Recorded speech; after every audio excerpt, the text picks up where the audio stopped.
John chapter 2. On the third day, a wedding took place at Cana in Galilee. Jesus' mother was there, and Jesus and his disciples had also been invited to the wedding.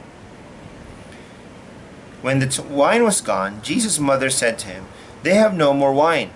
"Dear woman, why do you involve me?" Jesus replied, "My time has not yet come." His mother said to the servants, "Do whatever he tells you."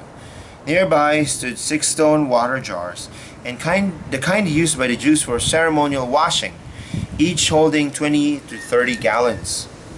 Jesus said to the servants, "Fill the jars with water." So they filled them to the brim. Then he told them, "Now draw some out and take it to the master of the banquet." They did so, and the master of the banquet tasted the water that had been turned into wine. He said he did not realize where it had come from, though the servants who had drawn the water knew. Then he called the bridegroom aside and said, "Everyone brings out the choice wine first, and then the cheaper wine after.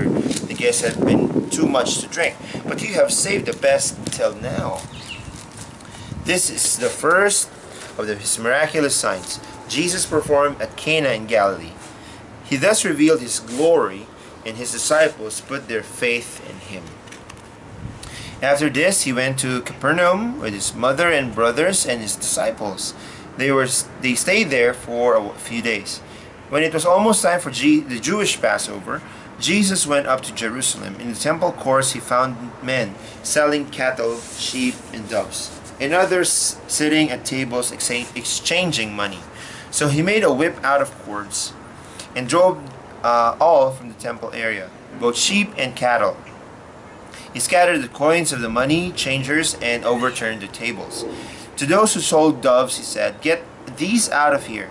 How dare you turn my Father's house into a market?" His disciples remembered that it is written, "Zeal for your house will consume me."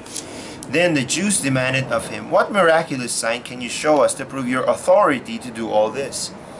Jesus answered them, "Destroy this temple, and I will raise it again in 3 days." The Jews replied, "It has taken 46 years to build this temple, and you are going to raise it in 3 days?" But the temple he had spoken of was his body. After he was raised from the dead, his disciples recalled what he had said.